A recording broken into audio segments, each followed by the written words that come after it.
even reducing difficulty overall. I'm going to ask a follow-up question. I hate to drag this back to Dark Souls 2. Oh no, let's go. Yeah, That's where I want to live. So. Ask James to talk about Dark Souls. Is it a day that ends in Y? I want to ask, because like what I think, the reason why I really wanted to bring this episode up, and as James just mentioned, the in-game play systems to ease difficulty or increase it, is I finished this episode, and the first thought I had was, that is awesome that those systems exist. Are those systems clearly communicated as being able to fill that role? Like, do you think there's a way that designers can build those systems into games and sort of communicate to players, hey, if you are having, for whatever reason, if there's this kind of limit in the way of your ability to finish the game, you can turn to this system as opposed to turning to a menu to solve this problem? Because I think that was the only hole I wanted to poke in the script for that episode, which I know you guys are trying to write 6-minute episodes. You can't cover everything, so that wasn't what I was going for. But that was the first thought that came to mind: is how can not only these system designers think about these systems, but also let players know that this is a way to temper the experience like that. That's much tougher. You're absolutely right? Like it's really good point. And I mean, some of it relies on our sort of literacy as players and understanding of games. That's an area that it's much harder to balance the hardcore, because anything that you tell them is a mechanic to make it easier is going to get some backlash. But do you guys have any thoughts on that? Yeah. Oh, go ahead. No, my bad. Go ahead. Okay. So I think what's important to realize about Dark Souls as an example is so my favorite thing to do in the world is just take the thoughts that my friend Ian Hamilton has and then steal them. So could you just for those at home who maybe have not played Dark Souls, could you just 30-second explanation of what you just meant? Okay. So basically, one of the things that happens in Dark Souls, it's about persistence and finding things, and that's part of the core game mechanics. So I think trying to make it more obvious is one of the things where it's kind of it's not about the difficulty in Dark Souls. It's about your ability to keep pushing through everything that's happening, learning as you get killed again and again and again. Yeah. So I think kind of we were just talking about anytime we would tell you this is how that works, I think it's kind of going against the original design of the game, which we don't want to destroy the design, but I think there's probably you're also going to encounter issues there because so for example I hate playing range stuff. I always want to be a melee person. I want to get up in their face, and that's an example of a way that you can have an easier experience in Dark Souls is to play further back and kind of kite the AI as needed. And I don't want to do that. So I may never find that out because that's just not how I want to play. Mm-hmm. So even that's not a perfect system. And then and that's on top of educating people about it. So it's messy. I can understand why he can't fit everything about this in a 6-minute YouTube video. Right. The biggest problem is perception, and it is one of the biggest challenges that I and every other accessibility expert faces in changing the perception of the game industry. Although the gaming community is amazing, and all of the funding from Able Gamers comes from players who just want other players to be able to play games. They are beautiful souls who just care about other people. There are segments of the internet, segments of the darkness of humanity that don't care. They do not care about other people playing. They want their own experience.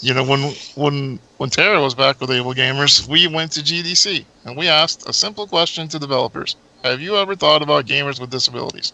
Most everybody who answered it, you can go look it up on YouTube, said no. One person laughed at us and walked away. There are always going to be people who are heartless and cruel, and they do not care if those accessibility options would help a certain segment of the community. They only care that it might make the game a little bit cheaper, and therefore they can't be on their high horse. I beat Dark Souls and it's hard as F, and therefore I'm an amazing player. So, we have to as a community, come together and practice empathy and sympathy, and remember that we all want a game and we all want to enjoy the game the best we can. However, that Yeah. feels good to us. And it is a very, very touchy subject.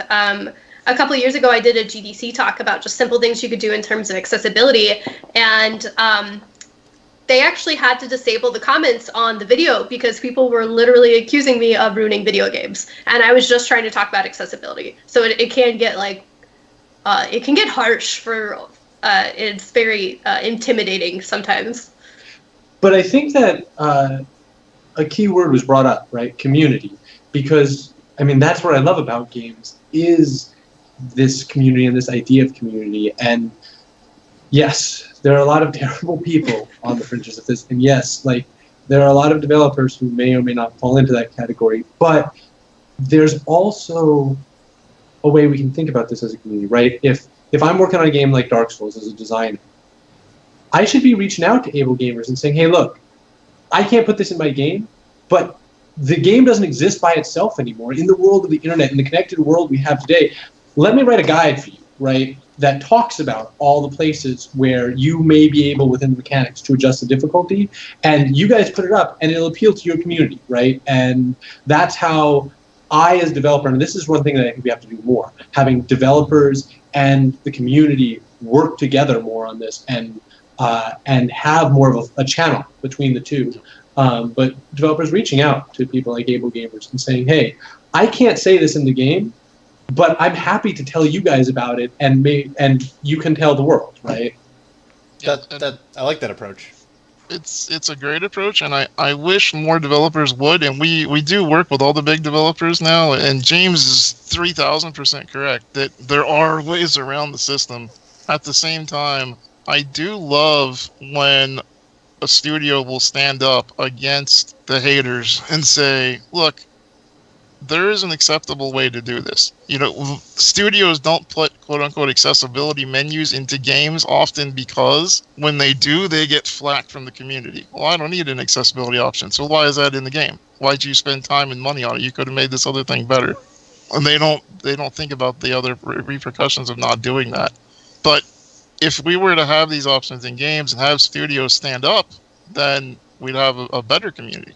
I mean, 15-second anecdote. When Call of Duty Infinite Wars came out, they went back to the jump packs. And I hate jump packs because they add an extra axis of shooting, and for somebody like me that has a slower reaction time and more difficulty aiming, doing so is annoying, and I hate it. And I went on Twitter and I talked about how, man, here we go again with the stupid jump packs, and we have to fly across the universe. Why can't we get back to staying on the ground? And I got lit up by a lot of people who were saying, that's stupid, you want to take jumping out of games. And I said, no, all I want is a game that doesn't require double jumping for jetpacks. It's where Call of Duty came from. I'd like to see it go back there. And developers from the game actually started arguing against the people that were coming after me with some really choice language, saying that I was stupid for the game. And they were saying, look, we want to make those kind of games too. This game has jump packs. Maybe the next one won't. You just have to wait for that to come around. So I think there's people on both sides, but I think we can come together and we can make that community stronger. But I think that, you know, when a studio does stand up for accessibility and they start talking about it. So when I was at Turtle Rock Studios, we made a lot of changes to Evolve to make it more accessible, and we dedicated our time to sharing that message. Like, we had a 30-minute segment on our weekly live stream that we just talked about accessibility and the accessibility features we were doing and why they were important. We had a section in our forums on accessibility. We opened up an avenue for communication that if you needed something, you could talk to us. And what was really great was, I always say we developed our own little accessibility army, because now there's a whole group of gamers who learned from us and now are teaching other people about accessibility. And like, when I say that they were our own little army, like, so earlier this year, there was the first game accessibility conference called GA Conf that was the Monday before GDC. And me and my friend, who's the community marketing manager for Turtle Rock, we managed to raise money that we got just from gamers to be a sponsor. So we call ourselves Shara, Shane, and Tara, and Shara was a sponsor. And that just literally came from the gamers who watched us and us saying, you know, we think this is important. We want to put money towards this cause. And the community just gave us money to help. So I think, you know, earlier Steve was talking about, sympathy and empathy. And once you educate the public, when you as a studio take a stance and teach people why you're doing something, like 9 out of 10 times, like the gamers will get it. I mean, we're gamers, we want to game, we want to help other people game. And like you said, once you tap into that empathy and you understand, like, you enjoyed this, but right now some other people can't, they'll help you and they'll want to share that information too.